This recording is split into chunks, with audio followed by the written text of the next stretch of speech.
This is Ted Maxter from Ted Max News. And if you can imagine being one of 430 something colleagues, and every time you spoke, somebody among your colleagues was playing this sound every single time you spoke. And that's what's happening to a congresswoman in the United States, Jasmine Crockett. Every time she speaks, somebody within the chamber is playing this sound. It's assumed to be a Republican because she's a Democrat, but I can't actually 100% agree that it's a Republican doing this. I don't know why they're doing this.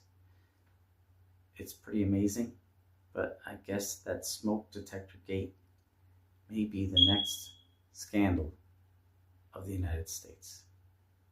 This is Ted Maxter signing off from beautiful Fair Lawn, Connecticut, wishing you a good night and a good life.